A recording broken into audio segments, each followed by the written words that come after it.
primeira viagem tripulada por seres humanos foi feita por um russo, né? O Yuri Gagarin. O Yuri Gagarin ele voou pela primeira vez em 12 de abril de 1961, em plena era de corrida espacial, né?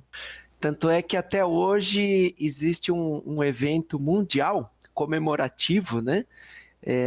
No mês de abril, ou especificamente no dia 12 mesmo, em que vários países celebram, né, o mês de abril como o mês mundial da astronomia, né, e 12 de abril é a chamada Noite do Yuri, ou Yuri's Night, né, é mundialmente celebrado. O observatório aqui mesmo, a gente celebra essa noite anualmente. A finalidade dessas viagens, ao que tudo indica, o que a gente pensa, né, é puramente política, né, porque o Yuri Gagarin, nessa primeira viagem que ele fez, realmente assim, não foi coletado nenhum tipo de dado científico específico, né? É lógico que ele fez suas observações, né? Ele fez comentários, né, enquanto ele viajava, né, num voo orbital, mas ele praticamente não controlou nada, né, e a nave foi quase que automaticamente, né, foi e voltou. Então, aquela época existia aquela Guerra Fria, aquela corrida espacial, né? Então, eles queriam mostrar a soberania política, né, na questão da conquista do espaço, né? Aliás, os russos sempre estiveram na frente dessa corrida espacial, né? Entre União Soviética e Estados Unidos. Os russos foram os primeiros a mandar um satélite artificial, né, em órbita da Terra. Eles foram os primeiros a mandar um ser vivo ao espaço, né, que foi uma cadelinha. Eles foram os primeiros a mandar uma sonda para pousar na Lua. Né? Então, eles foram os primeiros a pousar na Lua automaticamente. Foram os primeiros a mandar o homem para o espaço. Né? Somente os Estados Unidos, que veio depois, que colocou o primeiro homem na Lua.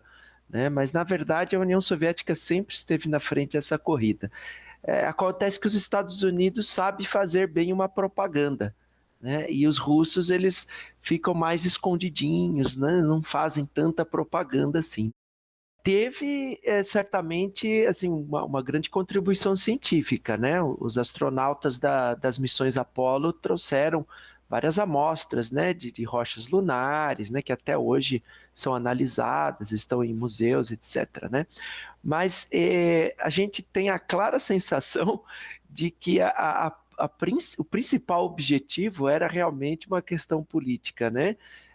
Tanto é que a primeira coisa que eles fizeram ao chegar na Lua foi fincar, né, a bandeira, né, dos Estados Unidos, lá do seu país, né? Então, assim, teve mais uma propaganda de supremacia política do que realmente as conquistas científicas, né, as descobertas científicas. Então, a gente acredita que realmente o principal objetivo, né, foi político. Tanto é que só levaram um geólogo, né, para estudar o solo lunar nas últimas missões. Né? As missões tripuladas apresentam muitos perigos para a vida do ser humano, né? Tanto é que muitos astronautas já morreram por causa de acidentes, ou por causa de complicações, né? Mas cada vez que mais astronautas vão para o espaço, se descobrem coisas novas, né, a respeito do próprio desenvolvimento do corpo, do ser humano no espaço, né? Eles precisam tomar muito cuidado com a saúde. Tanto é que várias horas de serviço no espaço, na verdade, é fazendo exercício físico, né? Porque o ser humano, ele foi feito para viver na Terra, né? Não no espaço. Então, o corpo humano acaba tendo problemas de saúde quando fica lá vamos dizer assim, em gravidade, né? Chamada gravidade zero, né? Mas na verdade não é uma gravidade zero, é como se fosse uma queda livre, né? Os astronautas ficam flutuando ali, Então, isso traz consequências para o corpo humano. Porém, são realizados experimentos, né, na Estação Espacial Internacional, né, e que trazem alguns benefícios, né, na área da medicina, na área da biologia, na área de ciência dos materiais, né, que são experimentos que só são possíveis de realizar na chamada gravidade zero, coisa que aqui na Terra não dá para fazer, né? Então tem que ser feito no espaço mesmo. Agora, quando as missões são mais longas, né, para outros planetas, tipo Marte, para Júpiter, ou mesmo essa sonda, né, Juno, que está em Júpiter, ou a sonda New Horizons, que foi lá para Plutão, né, passou Plutão, não dá para levar seres humanos mesmo. Aí é impossível, né? Então tem que ser realmente sondas não tripuladas, né? E certamente elas trazem assim, informações e dados científicos que não seriam possíveis de serem coletados, né, aqui a partir da Terra, aqui da Terra. Tem que ser realmente enviado uma sonda para lá, ou um robô, né, na superfície de Marte, um Jeep automatizado para coletar esse tipo de informação, né?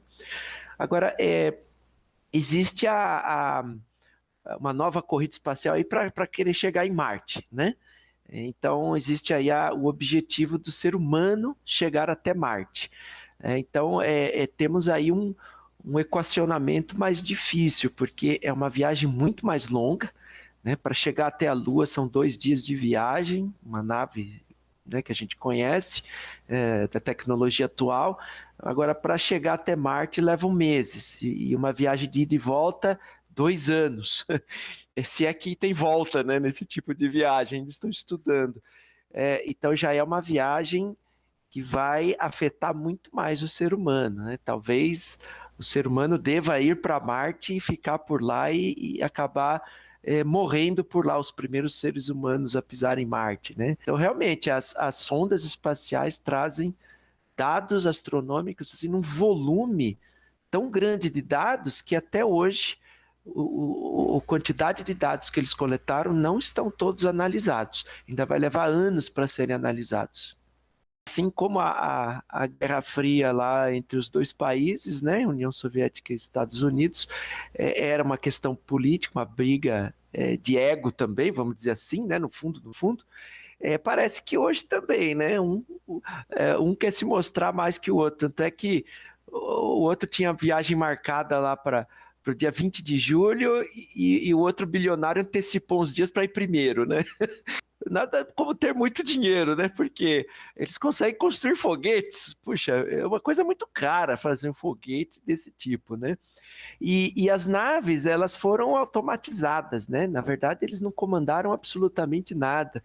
É tudo automático. O foguete foi, voltou, pousou de novo, a cápsula abriu os paraquedas, ninguém apertou botão nenhum, né? Então, realmente foi um voo turístico, né? Um voo de prazer, não, assim, não coletou dados científicos nenhum, mas é claro que para chegar nesse ponto teve um desenvolvimento tecnológico.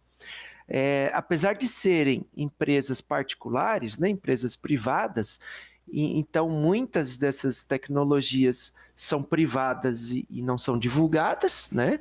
Então elas ficam para elas mesmas, né? Então é um segredo privado, né? Não pode ser divulgado, e tem direitos autorais, né? Patentes. Então essa tecnologia pode ser que seja usada depois do futuro, mas os foguetes estão cada vez melhores. Imagina, né? Quem diria que um foguete era coisa de ficção científica, né? Um foguete depois pousar novamente na Terra, né? No entanto, existe uma preocupação maior ainda do próprio Estados Unidos com relação a outra, vamos chamar assim, entre aspas, de corrida espacial, né? Porque a China está despontando aí, né, com suas tecnologias de conquista espacial, né?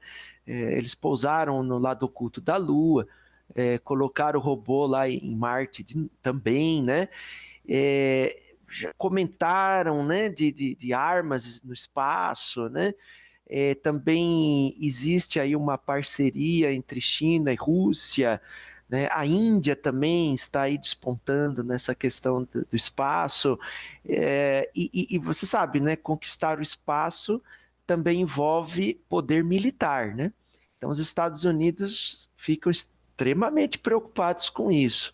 Eu diria aí que seria uma nova corrida espacial política também, militar, né? É muito parecida com o que aconteceu lá na década de 60, só que parece que está mais sutil, assim, mais oculto, né? Por baixo dos panos, assim. Mas eu acho que daqui a alguns anos esse tipo de problema pode preocupar cada vez mais os Estados Unidos, porque os outros países aí estão ganhando bastante campo no espaço.